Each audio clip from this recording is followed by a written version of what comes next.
Hey everyone, welcome back to the realm. I'll be your guide beyond Waking Realm. Let's continue NieR Replicant. And for the starting of Ending B, we are very dialogue, text, lore heavy. And so please stick with me as I will be narrating this to the best of my abilities. Because I can't bore y'all to death. That would not be what I would like. So, let's get this going.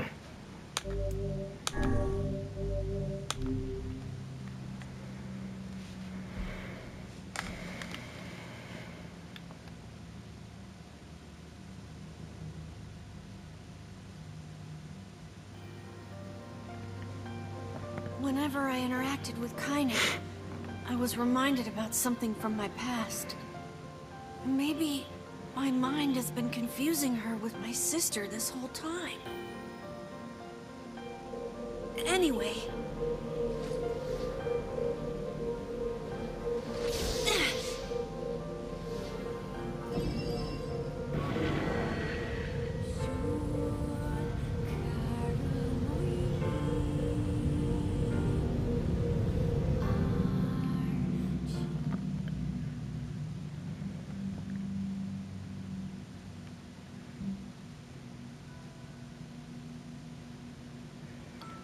The sound of rain filled the village. The steep cliffs that surrounded the area magnified sound, causing even the slightest drizzle to rattle like a thunderstorm. Thin wisps of smoke streamed from huts as the villagers huddled in their homes waited out the rain. A single child, however, had braved the downpour and was now wandering slowly toward the wooden hawk-shaped weather vane at the center of town. The wanderer reached the vane, which had existed for as long as any could remember, and stared. The child's face was simultaneously delicate and fierce, like a teacup that had survived a shipwreck. Those traits combined with pale white skin to give the face an almost sexless quality. If the beak turns east, I go home. If it stays west, then I... The child blinked. Rain slowly dripped down the young one's short hair and began its long descent to the ground. Come on. Come on. The child felt a slight breeze and watched as the vein slowly creaked to life. Spinning this way and that for a moment, it finally settled with the beak pointing firmly toward the east. East? Really? Before the vein could move again, a jagged rock came spinning and tumbling through the air, striking home against the child's head. The force of the blow dropped the child to the ground as a hail of stones began to fall all around. Oh no, they found me. A heartbreaking smile crept across the child's face as the stones continued their assault. Through the rain, the sound of multiple footsteps grew louder before a voice rang out. Yoo-hoo! Kainé! The voice belonged to Demo, worst of all the bullies in the area. As Kainé struggled to stand, a final stone came skittering through the mud and bounced against her foot. Blood oozed from a cut above her eye and blurred her vision, but she could make out the shapes of Demo and his usual gang of idiots. The boy seemed taken aback for a moment by Kainé's seeming indifference to the blood dripping from her face, but quickly regained his bravado. What's up, freak? You like the rain? You like getting all wet? Or did you finally decide to run away from home? Though she knew it was futile, Kainé turned to leave. Before she could get more than a few steps, the other children scrambled to surround her, cruelty burning in their eyes. Kainé knew those were not the only eyes on her. The tormentor's parents watched from the safety of their homes.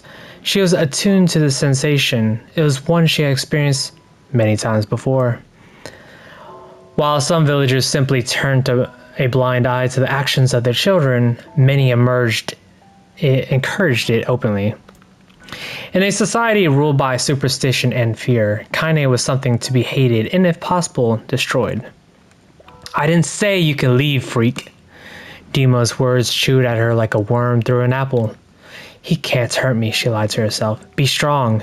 Be brave. He can't hurt me. He can't hurt me. He can't hurt... Oh, look! The little freak is gonna cry. What's wrong? Are you sad that everyone hates you and wants you dead? Kainé prayed for the rain to flood down and carry her away from a world that seemed to have no place for her. But if there were gods, they chose to ignore her. As Demo crept ever closer, the clouds began to thin and the rain slowed. Even the weather hates me. I'm useless. A failure. I wish Demo's rock had taken my head off.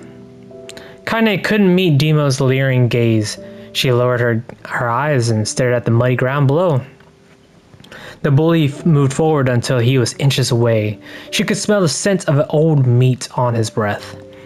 The boy grabbed Kainé's face with thick fingers and yanked it upward. She tried to turn away, but he forced her gaze back and jammed his thumb against her eyelid to pry it open. Show me. No. Did you just say no? Demo grinned evilly. You don't say no to me. No one says no to me. Not even taking his attention from Kainé, he called to his cohorts. Come on, guys. Let's give the freak what she deserves. As soon as Demo finished, kicks and blows began to rain down upon Kainé. Demo paused, still grinning, as Kainé curled into a ball and tried to make the pain stop. I don't get you, freak. What you acting like a girl for, huh? Everyone knows what you really are. Kainé ignored the question, choosing instead to stare at the weather vane. It continued pointing east, as if supremely confident about the future it had chosen for her. Go home? Yeah, that's a funny joke for someone with dead parents and no home to go to. Freak! Chanted the children. Freak! Freak! Freak! Kainé closed her eyes and listened to the rain, waiting for the pain to start again. As the clutching hands of the village children closed around her, she bent her mind to the sound of the rain, letting it become her world entire. The rain fell, but the pain never came. Only when the laughter of her tormentors turned to terrified cries did she dare open a single blood-caked eye. Kainé was shocked to see Demo sprawled on the ground, holding his head and screaming in pain. She could see blood welling from spaces between his fat, twisted fingers. Oh my god, he's crying. He's actually crying. Deprived of their leader, the other children glanced back and forth between themselves, as if waiting for someone to step forward and take charge. When no savior emerged, they began an uneasy shuffle away from Kainé. But the young girl was the least of their concerns. Instead, their attention was rapt on the ancient woman standing a few feet away. After struggling for breath for a moment, she finally spoke in a voice thick with rage. Hurts like a bitch, don't it? Now I suggest you scatter before I throw another one. And if any of you little bastards ever touch my Kainé again, I'll do far worse than throw a rock. You can count on it. The old woman crouched down and gently touched the hand Demo was using to cover the wound. Before he could think to protest, she ground her palm into the wound and twisted back and forth. Ow! He screamed, leaping to his feet. Stop it! What are you doing? Quit whining. Ain't no one ever died from a scratch. You hit me with a rock, you stupid bitch. A big one. That thing could have killed me. The old woman shrugged. Death is the best cure for stupid. Demo's face twisted with rage at her words. Locking his eyes on Kainé, he took a step backward and spat on the ground. Get out! Leave this village! No one wants you here! Either of you! Seeing the old woman grab another stone, Demo and his companions turned tail and ran. As they fled, the old woman grabbed her side and barked out a single laugh. Ha! Look at the fat boy go! Guess he's healthy enough to run from a fight. The woman's smile faded as she turned her attention to Kainé. Kneeling down, she removed her shawl and placed it around the young girl's shoulders, then produced a cloth from the folds of her dress and began blotting at the blood on her forehead. Oh, Kainé, she said, why didn't you fight back? You're stronger than that lot. The words of her grandmother stung Kainé, and she turned away. Don't be nice to me, she said. I don't deserve it. Nothing matters anymore. Her tears, held in check for so long, finally began to fall on the muddy ground below. Everyone hates me. They think I cause bad things to happen. They think I'm a freak. I wish I was dead. As Kainé's tears turned to sobs, she felt her grandmother's hands on her shoulders. Despite her advanced age and diminutive size, she was a woman of surprising strength, and Kainé found herself unable to turn away. Don't talk like that, girl. It's a river wide and deep that flows between the realms of this world and the next, and it grants no mercy to any that attempt the crossing. You got a duty to fight until your last breath. Understand? The old woman tightened her grip and tried to still the tremor in her voice. You know the pain of losing someone close to you, Kainé. You know because you survived it. As the words hit home, Kainé was struck by the force of her love for the old woman. As a young child, she didn't even know of her grandmother, but when her parents died, the woman quickly accepted her as her own. Grandma, as Kainé called her, was cunning, vulgar, and quick to violence, and their first years together had not been easy. But with each year that passed, Kainé and her grandmother had grown closer.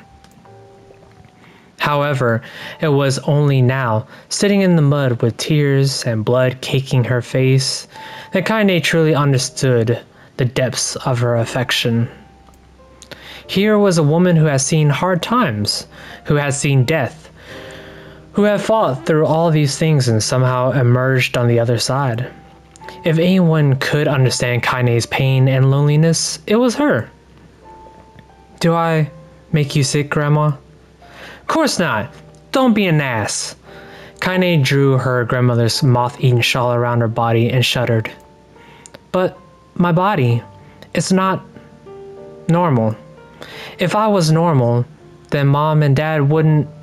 Hush, interrupted Grandma. I'll not hear another word of this nonsense. You're my granddaughter, and I love you. And if folks have a problem with that, then they can just go to hell. With that, the old woman reached out and placed a wreath of dry flowers in Kainé's hair. The skill it took to bend the flowers without breaking the stems or losing a single petal was remarkable, and the beauty of it made Kainé want to cry all over again. Oh my gosh! These are lunar tears! Grandma, you made this for me? Lunar tears were legendary flowers. Most people could live their entire lives without ever seeing one, and yet her grandmother had somehow collected a dozen or more. Kainé reached up and touched a wreath as if she couldn't believe it was real. Where did you find these? Just stumbled on them while I was out doing the shopping. The old woman turned away as she spoke, leading Kainé to suspect that the search had been more difficult than she was letting on. The pains she took to construct the ornament, let alone track down the flowers used in its construction, made Kainé's heart hurt. She reached up and gently adjusted the wreath, admiring the way it felt between her fingers. Didn't quite turn out right, said her grandmother as she squinted at it. These old hands have troubled with delicate work, but it sure looks good on a pretty girl like you. Kainé blushed and turned away. You think I'm pretty? Course you are. What a fool thing to say. Thank you, Grandma. Her grandmother smiled. We're gonna be fine, you and me, she said. Long as we got each other, we'll be just fine. Kainé took her grandmother's hand in hers, and the two of them struggled to their feet. As they began the long walk home, Kainé gripped the hand with all her might, as if trying to stop smoke from drifting away on the wind. The rain had stopped. Kainé stood beneath the weather vane, watching it spin in lazy circles, no longer caring about the direction it faced when it stopped. I don't need to escape. I have a home now. Grandma loves me, and that's enough. Even if it's us against the world. Kainé let her gaze drift up and past the vane and into the cloudy sky. The last faint hints of a rainbow were slowly fading. As she turned and headed for home, the light scattered into a million particles and vanished, seemingly taken away on the breeze.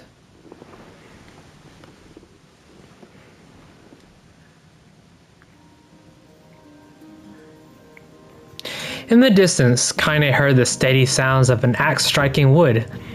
The noise had a purposeful quality to it, as she was hearing a master woodsman go about his work. The firewood being produced, however, was as far from a work of art as could be. Pieces of every shape and size were being flung about a barren yard with wild abandon. Anyone trying to stack such wood would probably die of frustration before the job was through. Stupid piece of shit axe! Kainé's grandmother flailed away with the axe, filling the air with both splinters of wood and words that would make the most hardened sailor blush. "Grandma!" called Kainé. "That you, Kainé?" yelled the old woman, taking her eyes off the wood for a moment. "Don't get too close, or I might take your goddamn foot off by mistake." She brought the axe down on a piece of wood, sending chips flying in every direction. One spun past Kainé close enough for her to hear the whistle, at which point she decided to step back. Once she scuttled to a safe distance, she cupped her hands around her mouth and shouted, "Grandma, do you need help? I can get you water or lunch or, a new axe or something?" The axe poised to strike another wobbly blow, paused in midair. The old woman considered her granddaughter's offer for a moment, then smiled. "Tell you what, since I'm doing such a piss poor job of chopping, why don't you come here and take over so I can go get the water? Shades have been restless lately, and I don't want you running into one of them bastards." Relinquishing the axe, her grandmother picked up a long pole with wooden buckets on either end. Gathering water was by far the more difficult of the two jobs, but Kainé knew better than to complain. Once Grandma's mind was set, there was no changing it. Kainé did her best to help with the chores, but Grandma took every task that required travel to the village. Though she had a long list of plausible excuses, Kainé knew the real reason. She didn't want her granddaughter to be taunted and harassed by the villagers. Once Kainé moved in, Grandma decided to take up residence a good distance from the Eyrie. Out of sight, out of mind seemed to be the best policy when it came to the villagers and her granddaughter. And rare were the days where any but the two of them could be found on the rocky acre of land they called home. Kainé enjoyed the solitude, but harbored a secret resentment that her grandmother was forced to spend her golden years in such a place. After watching her grandmother leave, Kainé turned her attention to the task at hand. She had never chopped wood before in her life, and soon discovered why the old woman hated the chore. Swing after swing of the axe produced only a tiny crack in the wood, and when she finally managed to connect with a solid stroke, the tool embedded itself in the log and refused to budge. Frustrated, Kainé swung the axe around her head and threw it, log and all, across the yard. Damn it! Crap! She suddenly understood the joy of her grandmother felt in a good curse. Happier now, she picked up the axe, forced it from the wood, and resumed chopping. She had a natural skill with the blade, but the task was challenging, and blisters soon began to form on her small pink hands. This is tough, and my logs are all weird sizes. Spitting on her palms and ignoring the pain, Kainé redoubled her efforts. Just as she was developing a rhythm, Grandma returned from the village. Setting down her buckets with a small sigh, she took one look at the logs and coughed out a wheezy laugh. "Pretty clumsy, girl. You better practice if you..." Her grandmother suddenly collapsed to her knees, causing one of the buckets to wobble precariously. Eyes wide, Kainé dropped the axe and ran to her grandmother's side. "Grandma!" The old woman shook her head and pointed a trembling finger at the bucket. "Get the bucket. Can't let it spill." Kainé steadied the bucket with a foot as she knelt by her grandmother. A small bit of water sloshed over the side and made a new home in the hem of her dress, but Kainé didn't notice.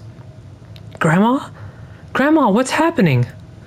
Crazed with panic, she grabbed her grandmother by the shoulders and shook. After a moment, the woman lifted her arms and batted Kainé away. "Stop that! Just stop," she cried, breathing heavily. "It ain't like I'm dying. Just tired from the trip is all." Kainé desperately wanted to believe her, but one look at the old woman's shaking hands and worn face told her more than words ever could. Her grandmother had lived a long, hard life, and it seemed the bill was finally coming due.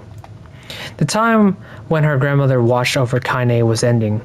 Sooner than either of them had feared, the positions would be reserved. The next morning, Kainé came to the side of her grandmother's bed and took her wrinkled hand. "Grandma, you're sick and you need medicine. I'm going to the village." The old woman shook her head and tried to rise, but Kainé gently pushed her down. "It's all right," she said. "I'll be fine." Her grandmother fixed her with a gaze that could melt steel. After what seemed an eternity, she finally lowered her eyes and sighed. "Well, I don't like it, goddammit. But I guess I should quit being so stubborn and let you grow up." The old woman watched as Kainé strapped on her boots and made her way down the road to the village. Hours later, as an unseen sun made its way across a dark and rainy sky, she was still watching. Kainé moved at a brisk pace, checking her pockets every few minutes to make sure the money her grandmother gave her was still there. Every noise caused her to spin on her heels, making sure she wasn't being stalked by a shade, or worse, Demo and his gang. But she encountered neither tormentors nor shades, and Kainé finally found herself at the entrance to the village. The few adults she could see glanced sideways at her, then muttered to each other, being behind raised hands before slinking away into the shadows. Her heart racing, Kainé took a series of rapid, shallow breaths and tried to calm herself. "I have to prove myself. I have to help Grandma. I have to be strong." She chanted those words to herself and over as she slowly made her way. Finally, her eyes settled on a rotund older woman who was angrily waving her arms in the air and telling anyone who would listen exactly what she thought of Kainé's presence. "Hey, lady," said Kainé with a bravado she did not feel. "Where's the apothecary?" The woman's flabby cheeks shook in bewildered anger.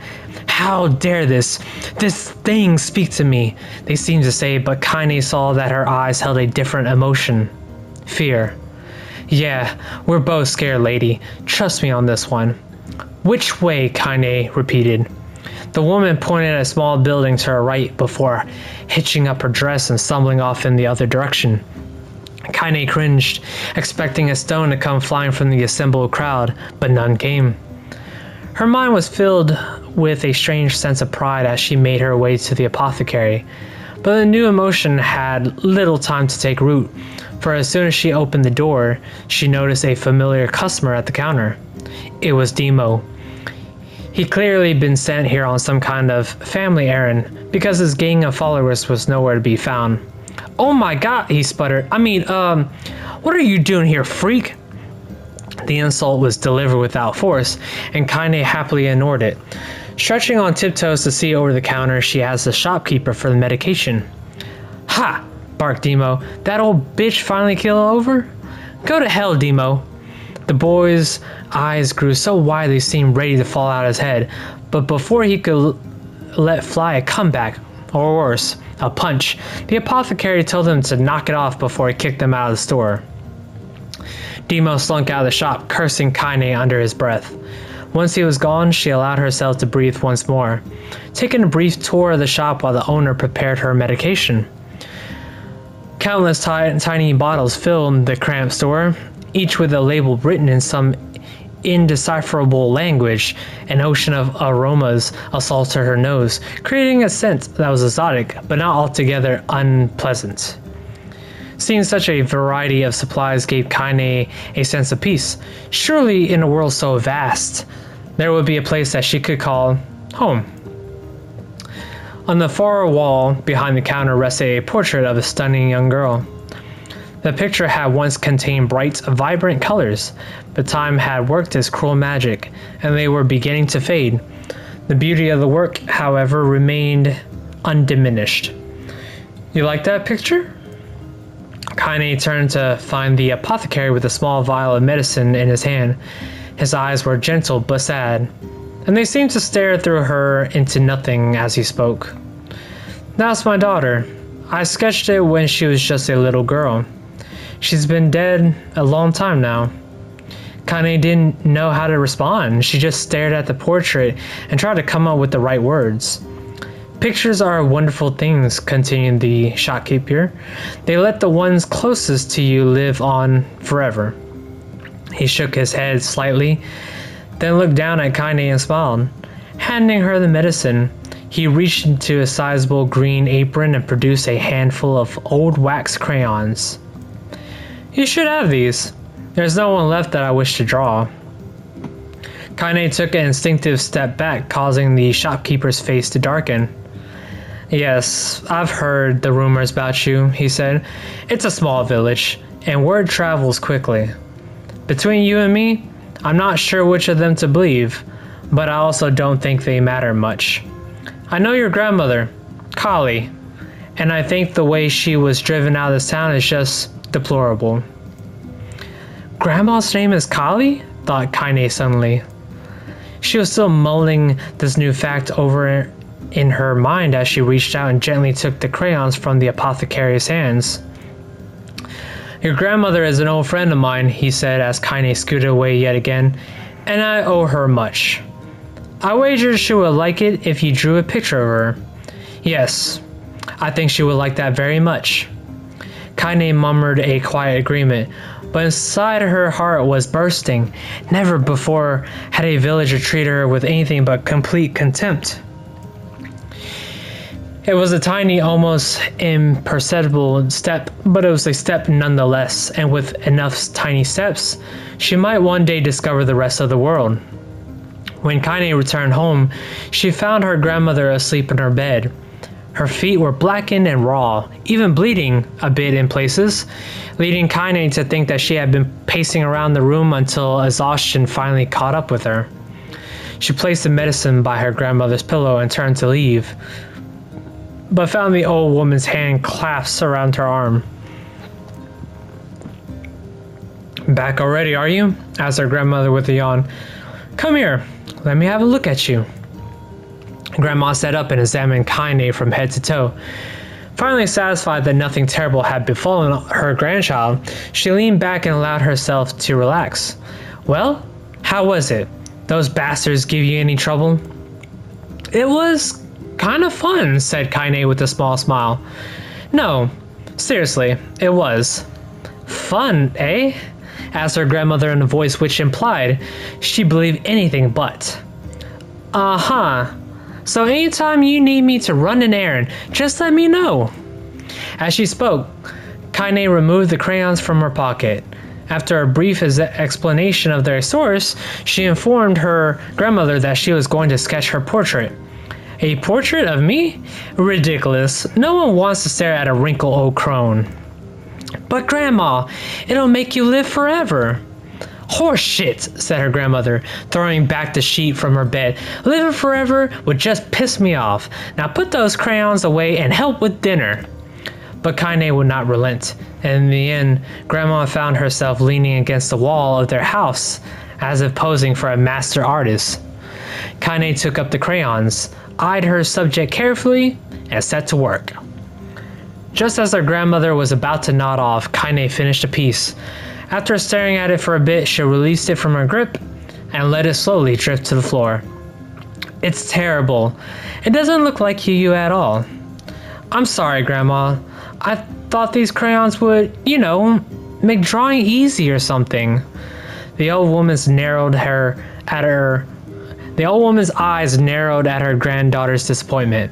"Let me be the judge at that," she said, ignoring the pain in her back and reaching for the paper. The sketch could have been a person's face. It also could have been a boulder, and a lump of clay, or an incredibly misshapen loaf of bread, all rendered in a chaotic array of colors.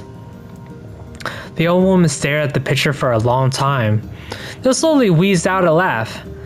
"Oh, Kainé," she said between laughter, "you truly are my blood. You're as clumsy as me, and I love it. But Hush! I won't hear any more bull about how ugly you think it is. It came from the heart, and I'll treasure it always. True to her word, the old woman gave the picture a place of honor above the kitchen table. In the days that followed, Kainé will often catch her staring at the portrait with a strange smile on her face, an action she interpreted as silent, mocking laughter. A week later, Kainé could stand it no more and asked her grandmother to take the artwork down. Posh, said the old woman. I'll take this down when they roll me in my shroud. She pondered this for a bit, then turned to Kainé and dropped to one knee. Listen to me, girl. Seeing this picture makes me happy in a way I've never felt before. And it makes me want to go on, so that someday you can feel the same happiness. It was a moment that burned itself in Kainé's memory, a perfect blend of pride and love and joy that came together to form a lifelong remembrance. She swore to never forget this moment, to never forget the old woman who had made her place in the world possible. Time moves on. People and memories move in and out of a life like ghosts passing through a hell. But this moment will be different, Kainé swore, because I will remember it forever. Forever.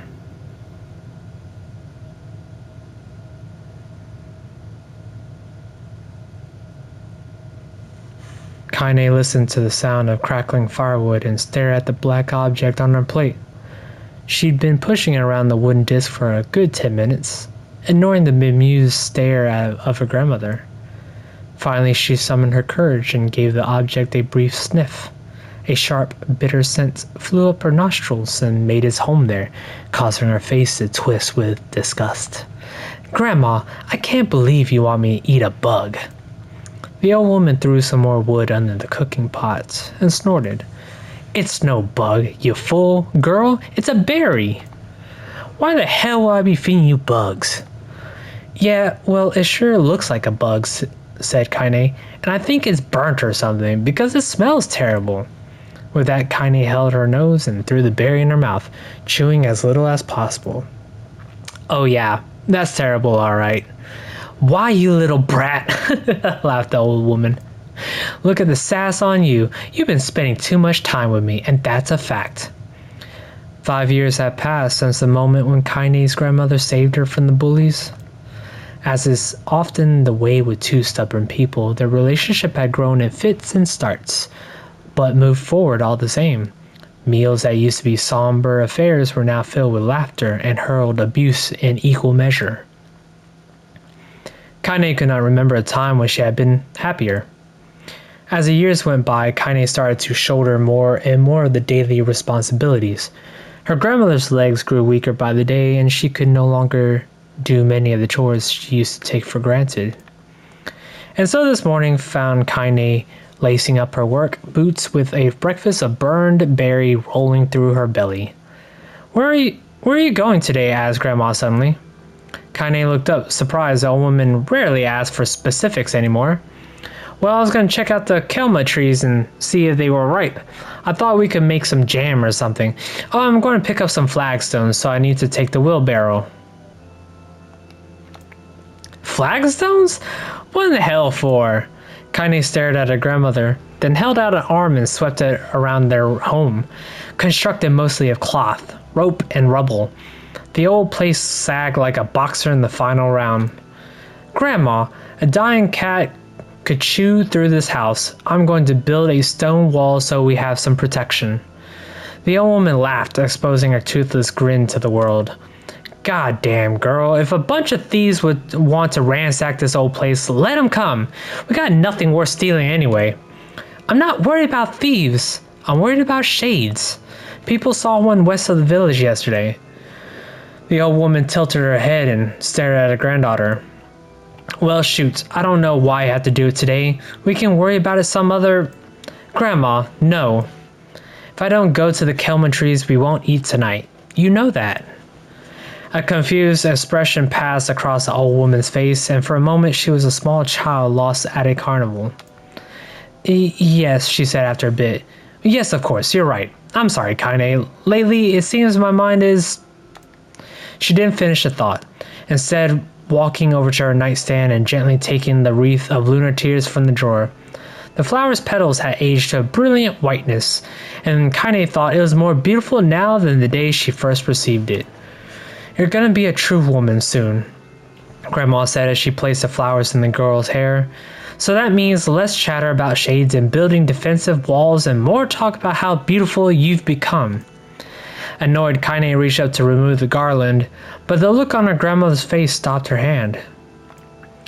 "You're a beautiful thing," said the woman, "and there ain't another like you in all the world. I'm very proud of you." "Okay, Grandma, that's enough goddamn compliments for one day." "Such a mouth on you. Where did that come from?" "Gee, I wonder." "I'll teach you to sass me, girl," yelled Grandma. Suddenly she lurched forward and grabbed Kainé by the ears, pulling her around the room with a crazed grin on her face. "Grandma!" yelled Kainé in a quaking voice. "Grandma, stop it! What the hell?"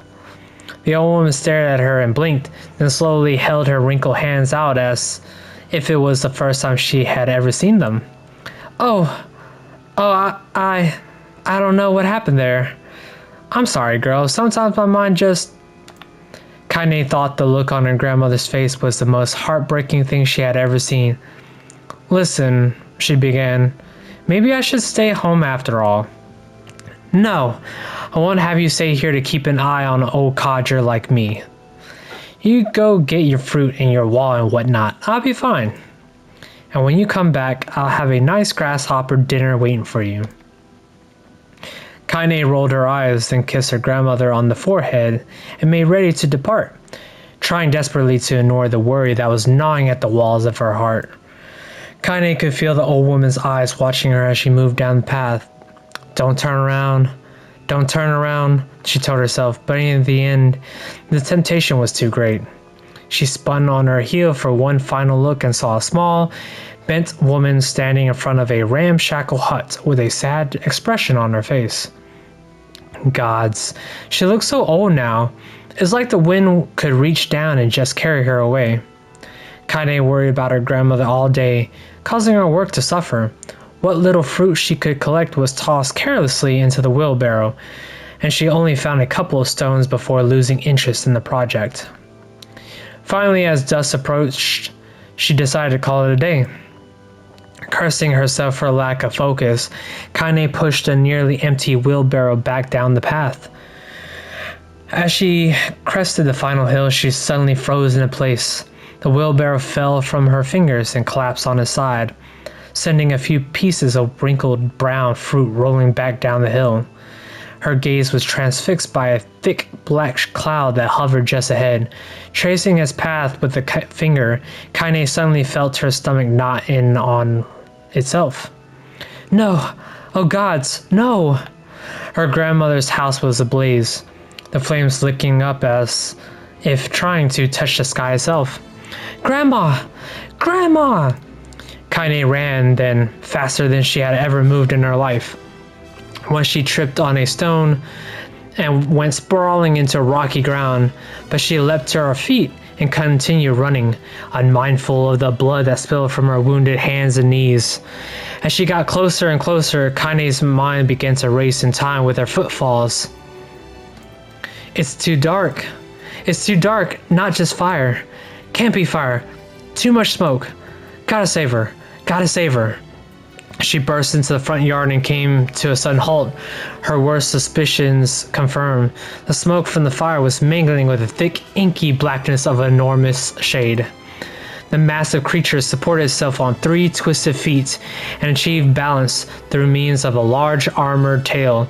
Scales, horns, and claws sprouted from its body in a random chaotic pattern, giving it the appearance of a lizard designed by some insane god. Seeing Kainé let out a roar, flicked his tail, sending small whirlwinds spinning around the yard. For a moment, the creature retreated into a shimmering inky blackness, as if her mind was unable to comprehend that such a thing could actually exist. But then the small smell hit her, a blend of rotten meat and excrement, and the horror became real once more. The creature bellowed again, and this time Kainé responded with a scream of her own. Alright, you bastards, she thought as she screamed echo off the high cliffs around them. It's you or me, let's go. The shade-eyed Kainé with bemused interest, then began looking from her to the house and back again, as if urging her to look at the destruction it had so gleefully wrought. With dread building in her heart, Kainé glanced toward the house. Through the smoke and flames, she spotted a small figure struggling to escape the ruins. Grandma! At the sound of her voice, the old woman began waving frantically. She's alive, thought Kainé. Alive!